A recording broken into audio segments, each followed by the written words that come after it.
un homme sans abri affamé vit une femme plus âgée peinant à porter ses sacs d'épicerie lourds. Il l'aida et les lui porta jusqu'à sa maison. Le lendemain, le propriétaire du supermarché, des hommes le prirent par son t-shirt et le conduisirent au magasin après que la femme ait trouvé quelque chose pour laquelle elle n'avait jamais fait ses courses dans son sac. Les amis, je vais organiser un petit concours. D'ici une semaine, je vais offrir 50 € via PayPal à un abonné tiré au hasard. Pour participer, c'est simple. Abonnez-vous à la chaîne YouTube et laissez un commentaire. On dit qu'il y a de la lumière au bout du tunnel, mais pour certaines personnes, c'est plus facile à dire qu'à faire.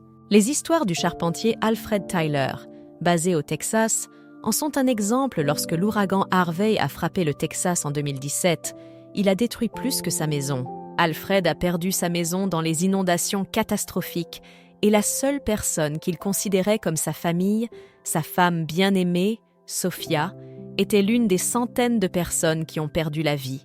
Depuis lors, Alfred vit dans la rue, sans abri et veuf. Il ne voit aucun espoir de vivre et ne trouve pas de travail. Il a cessé d'aller à l'église et argumentait souvent avec Dieu pour rendre sa vie si misérable. Mais un jour, Dieu a répondu à toutes ces questions de la manière la plus inimaginable. Un après-midi chaud, en juin 2021, Alfred errait dans la rue à la recherche d'un peu d'ombre. Il avait soif et faim.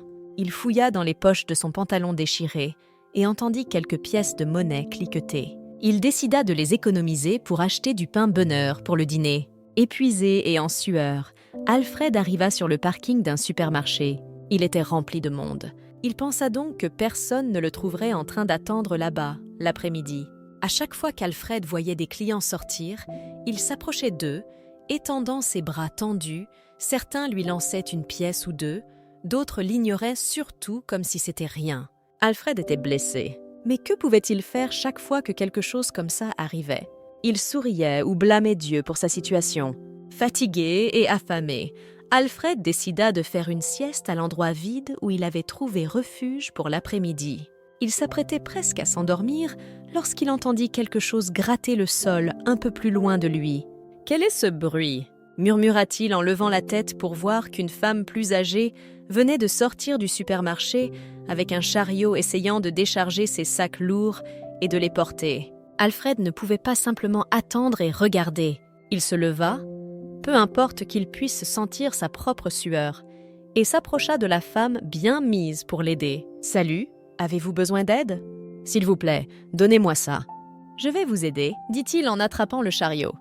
Alfred commença à décharger les sacs et la regarda à nouveau. « Je peux les porter pour vous jusqu'à chez vous, si cela ne vous dérange pas, » dit-il timidement.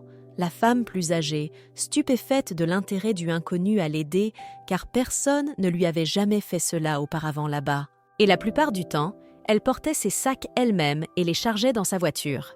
Mais ce jour-là, elle n'avait pas pris sa voiture et devait rentrer à pied en portant les sacs lourds. Après une courte réflexion, elle demanda à Alfred s'il était sûr et lui dit qu'elle n'avait pas d'argent. « Je ne peux pas vous payer, jeune homme.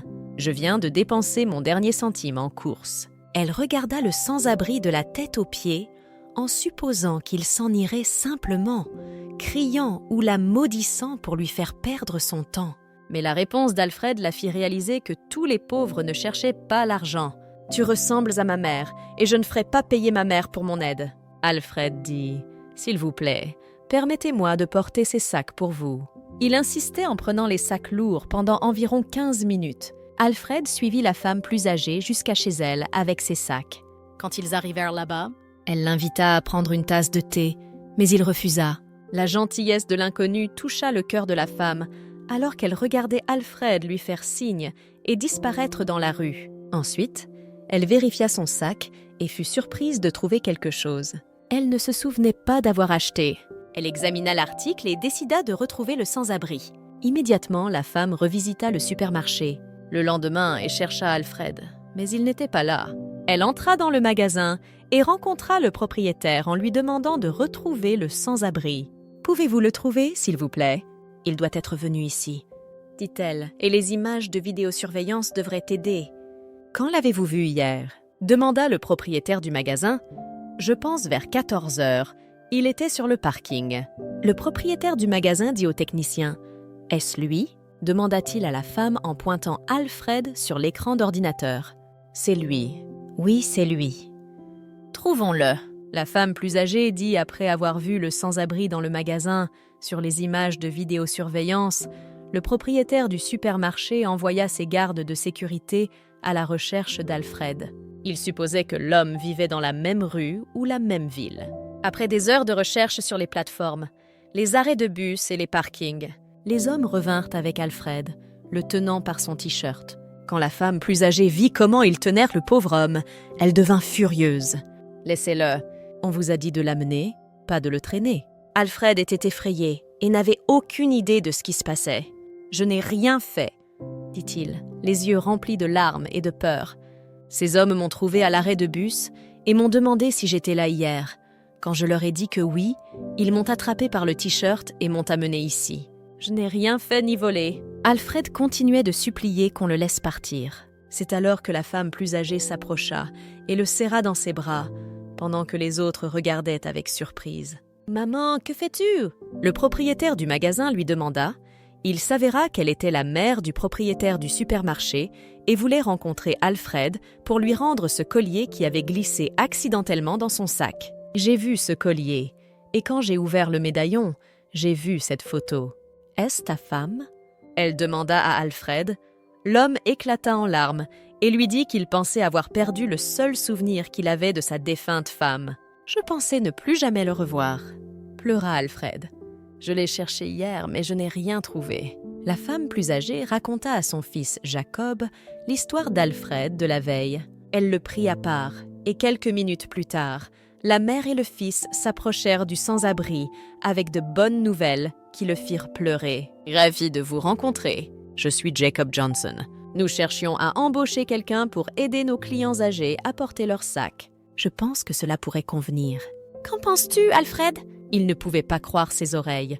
Des larmes coulaient de ses yeux alors qu'il pliait les mains en signe de gratitude et hochait la tête. Il était excessivement ravi. Et pour la première fois depuis la tragédie, il remercia Dieu de l'avoir aidé. Jacob lui remit un uniforme et lui demanda de commencer le lendemain.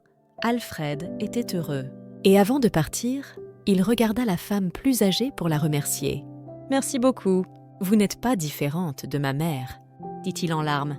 « Et vous n'êtes pas différente de mon fils. » Elle dit, tapotant Alfred sur l'épaule avant de partir, il s'arrêta pour lui demander son nom. « Je m'appelle Mary Johnson, » dit-elle, émouvant Alfred aux larmes. Encore une fois, le nom de sa défunte mère était aussi Mary. À partir de ce jour-là, Alfred, autrefois sans abri, récolta les doux fruits de sa compassion. Il obtint un bon emploi et commença à aller à l'église tous les dimanches, voire plus. Il ne se plaignait jamais de rien, ni ne blâmait Dieu.